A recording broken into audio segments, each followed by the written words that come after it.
നമസ്കാരം, കൊട്ടാരക്കര മീഡിയയിലേക്ക് സ്വാഗതം. മലപ്പുറത്ത് ഫുട്ബോൾ മത്സരത്തിനിടെ കൂട്ടത്തല്ല്. മലപ്പുറം വാണിയമ്പലത്താണ് മത്സരം നടന്നത്. നെല്ലിക്കുത്തും പെരുമ്പാവൂരും തമ്മിലായിരുന്നു മത്സരം. കാണികൾ തമ്മിലുള്ള വാക്കേറ്റം സംഘർഷത്തിൽ കലാശിച്ചു.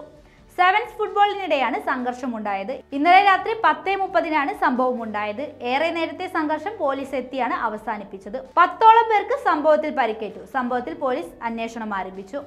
അതേസമയം ദിവസങ്ങൾക്ക് മുമ്പ് കൊടുവള്ളിയിലും ഫുട്ബോൾ മത്സരത്തിനിടെ കളിക്കാർ തമ്മിൽ കൂട്ടത്തല്ലുണ്ടായി. ലൈറ്റനിങ് ക്ലബ്ബ് സംഘടിപ്പിച്ച Koypa ഫുട്ബോളിനിടെയാണ് സംഘർഷമുണ്ടായത്. Super studio മലപ്പുറവും royal travels കോഴിക്കോടും തമ്മിലുള്ള കളിക്കിടയിലാണ് കയ്യാങ്കളി നടന്നത്. ഫൗൾ വിളിച്ചതുമായി ബന്ധപ്പെട്ട തർക്കമാണ് സംഘർഷത്തിൽ കലാശിച്ചത്. കളത്തിൽ കയ്യാങ്കളിയുമായി താരങ്ങൾ കളം നിറഞ്ഞപ്പോൾ കാണികൾ ഇറങ്ങിയാണ് പ്രശ്നം ശാന്തമാക്കിയത്. സംഘാടകരും കൂടെ സംഘർഷത്തിൽ നിന്ന് ഇരു ടീമുകളെയും പിന്തിരിപ്പിക്കാൻ ശ്രമിച്ചു.